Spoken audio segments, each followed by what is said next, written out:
This type of fat builds up around our organs, and not only is it fat in our body, but it's like toxic fat. Engaging in strength training is a key way to start to help reduce that. It's not just about losing fat in general, but it's about reducing your overall inflammation and setting yourself up on a path towards better health. Welcome to the Strength Changes Everything podcast, where we introduce you to the information, latest research, and tools that will enable you to live a strong, healthy life. On this podcast, we will also answer your questions about strength, health, and well-being. I'm Amy Hudson. I own and operate 3 exercise coach studios. My co-hosts are Brian Sagan, co-founder and CEO of The Exercise Coach, and Dr. James Fisher, leading researcher in evidence-based strength training. And now for today's episode.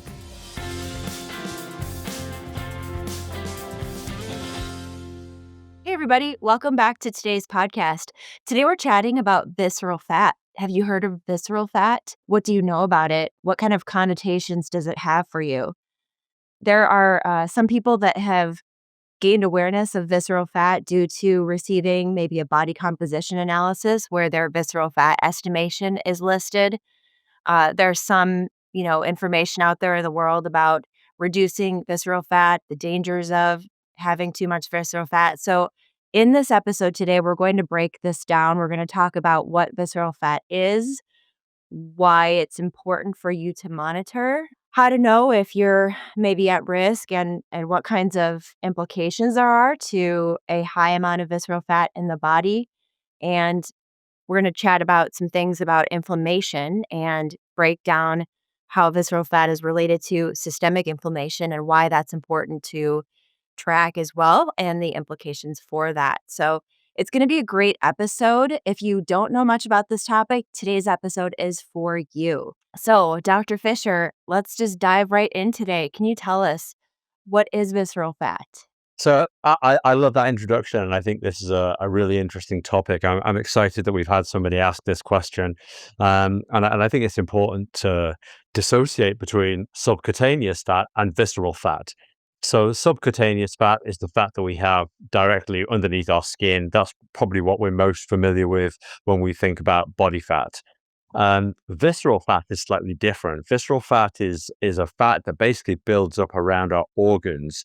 And it can have slightly different health implications compared to just subcutaneous fat. Not that an excess of subcutaneous fat is good or is okay, but a higher level of visceral fat can be more hazardous to our health. So when we talk about high levels of visceral fat, we often talk about it in context of systemic or chronic inflammation. And basically, that visceral fat, that fat that's around our organs, is catalyzing a release of pro-inflammatory cytokines. So one of the kind of key ways that this is all sort of monitored is if you have a blood test, they might look at something called CRP, or C-reactive protein levels. And that's really a marker of chronic inflammation or systemic inflammation. Now, that can be linked to ill health if you've been unwell or if you've had an infection or anything like that. So when we talk about inflammation, and you'll have to forgive me, I'm running away on a tangent here already. When we talk about inflammation, that's a completely normal response. If you have a graze or a cut, or if you have an infection, then our body will send cytokines to basically deal with that, to basically wrap it up, encapsulate it, stop it from spreading, and to kill those cells and so forth. So inflammation is a completely normal process. But what happens with visceral fat is that we are prompting that release of an excess of pro-inflammatory cytokines around our body. And then that's actually kind of fighting some of the good things that are happening in our body. So it's almost treating us like we've got that infection or we've got that illness or that injury, even though we haven't. And that systemic inflammation can then lead to insulin or change in insulin sensitivity, glucose resistance, and so forth. So things like our pancreas doesn't release insulin at the same way, and multiple other factors that we've sort of talked about previously. But ultimately, we end up with this kind of ill health as a product of this visceral fat. So it's more than just adipose fat, where we're carrying extra weight and it's not great for us, visceral fat can be actually quite harmful in the bigger picture. Okay, so this type of fat builds up around our organs, and not only is it's fat in our body, but it's like toxic fat. It's releasing extra inflammation into our body, which you just described the downfalls of having systemic inflammation, to our overall health. I mean, it's been said it's the one of the underlying causes to all types of diseases. And so we really don't want that. So it's not only that we have some fat, it's fat that it's doing a lot more damage just by being there, right? Yeah, exactly. And, chronic inflammation or systemic inflammation is associated with, even things like Alzheimer's to some extent, metabolic disorders. So it can really be quite kind of negative in its causing of other medical conditions. Is there any way we can control where we gain fat? I mean, what if I don't want the fat that I gain to go around my organs? Is there anything I can do? Yeah, absolutely. So it's a really interesting question because we can't control where we add fat. And we talked before the show, some people are genetically predisposed to carry fat in certain places. Men will often carry fat around their abdomen in the form of like what's often called a beer gut or a beer belly. Females might carry it around their hips or their glutes and so forth. So we really can't, control where we carry adipose tissue. I guess a key thing is if we are over fat, if our body mass index is high, or if we do a body composition analysis of some kind and it comes back with an excess of body fat compared to our fat-free mass, then we can probably be relatively safe in assuming that some of that fat is around our organs, is visceral fat, not just adipose fat. We also know within the calculations of how you can estimate visceral fat that age is a factor. So if you're overweight, if you're over fat in your 20s or 30s, the amount of visceral fat you have might still be relatively low. If you're over fat in your 60s, then it might be that the amount of visceral fat is higher because you've had a longer duration of life naturally to build up that visceral fat.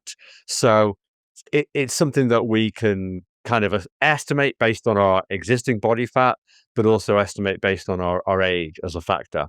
Now, when we talk about estimating it, that might be the next question that you're about to ask, or the people, the listeners might ask, well, how do I estimate my visceral fat?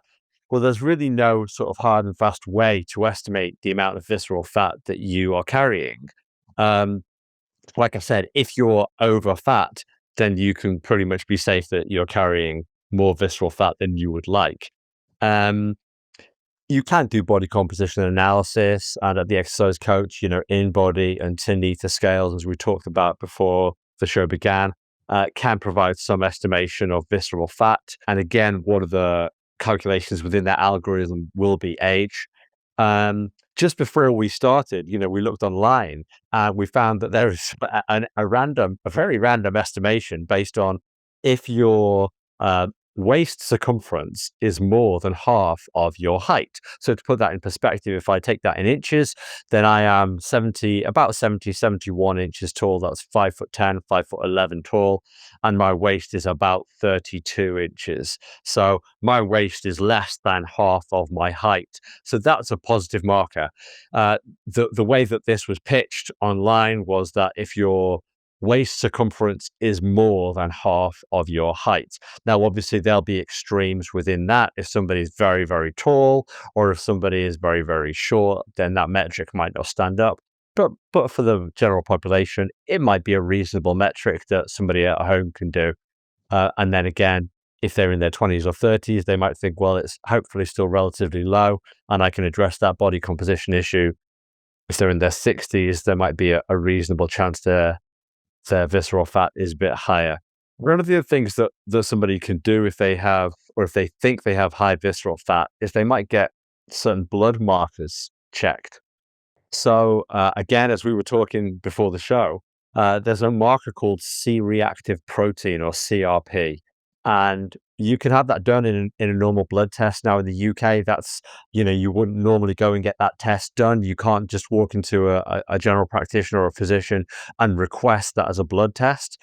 In the US, I think that you can. I think that you can probably go because obviously you pay for healthcare or you have health insurance to cover that. So if you ever have your CRP levels checked, that can be a marker for systemic or chronic inflammation levels. Um, Now, what's really interesting in all of this, and I guess one of the key things that I want to get into, so I'm going to jump ahead if that's okay, is how strength training can impact visceral fat, but also systemic and chronic inflammation and CRP levels.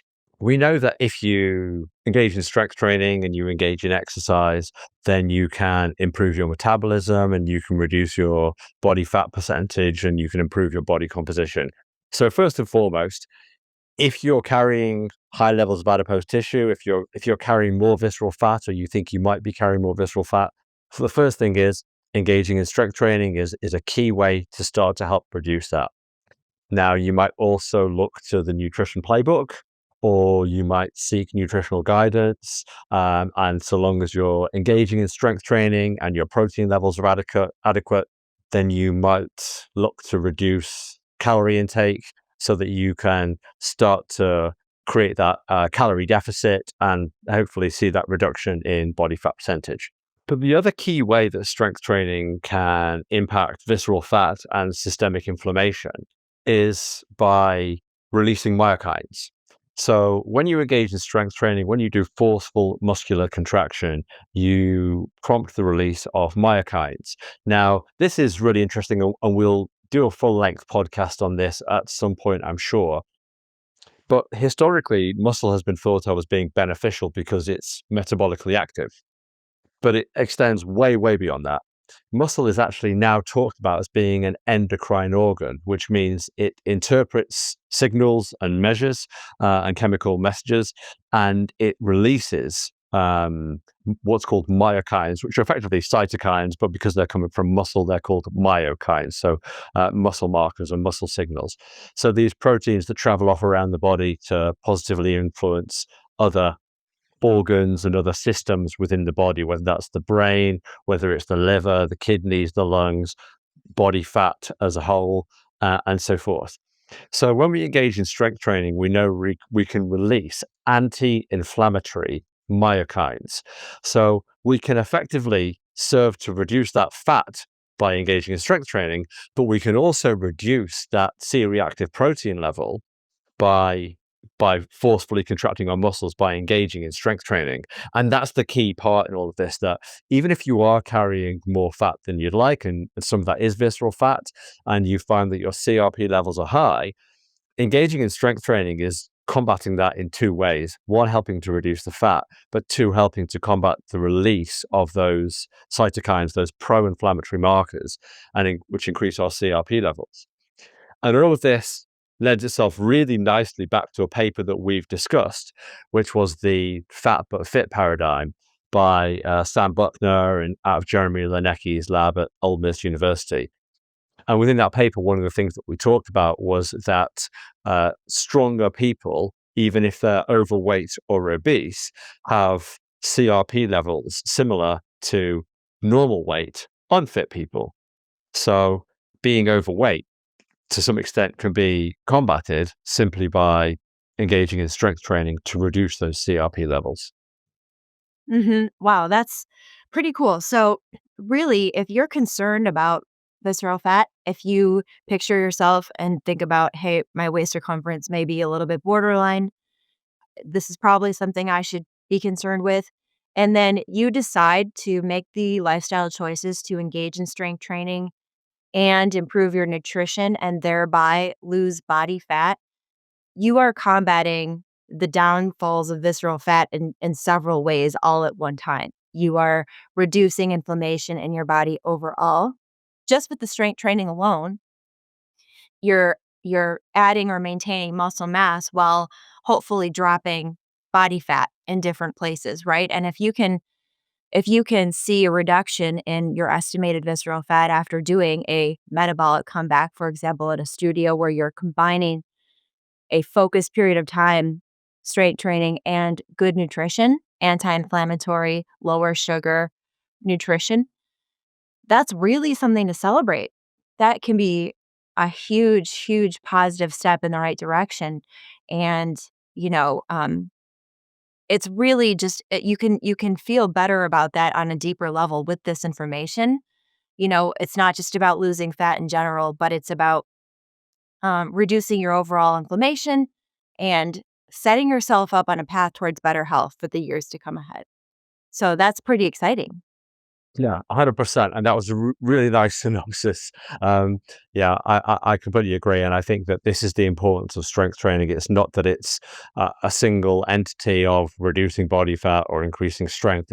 There are so many global, when we say global, I mean the whole body benefits of engaging in regular and strength training over the course of a lifetime. Absolutely. Absolutely. And one thing I should mention too that is on this topic, I don't know if you've heard of the term skinny fat, but what that refers to is the fact that you may have visceral fat or higher levels of this unhealthy visceral fat, even if you look lean from the outside. And so, even if you're a person that doesn't seem like you're overweight or look overweight, it doesn't mean that you're immune to this.